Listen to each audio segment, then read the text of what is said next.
Dunyoda bir universitet bor. U faqat aqlni emas, qalbni tarbiya qiladi. Bu universitet Saudiya Arabistonining Madina-i Munawvara shahrida joylashgan Madina Islom universiteti. 1961-yilda ochilgan bu oliygoh islom olamining yuragi, diniy ilmni chuqur, asosli va sof manbalardan o'rganish joyidir. Xalqaro talabalar uchun qanday imkoniyatlar bor?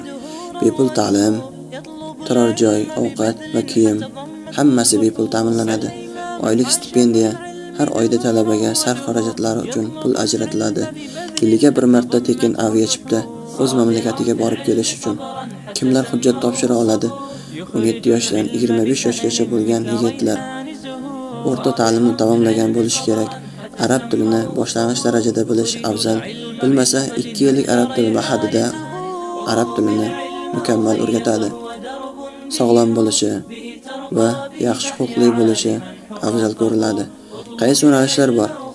Qur'on ilmlari, hadis va sunnat, fiqh va aqida, da'vat va usuluddin, arab tili fakulteti. Madina bu shunchaki universitet emas, bu ruhiy uyg'onish, bu hayotni butunlay o'zgartiruvchi manba. Sen ham xalqaro talabalar safida bo'lishni xohlaysanmi? Unda bugun hujjatlaringni topshir va duoda bo'l. Alloh xohlagan bandalar bu yo'lga kiradi. Ilm yo'li bu jannat sari yo'ldir. Bu universitetga hujjat topshirmoqchi bo'lsangiz, bizni Telegramdan adminlarimizga bog'laning. Sizga batafsil ma'lumot beramiz va sifatli ravishda hujjatlaringizni topshirib beramiz.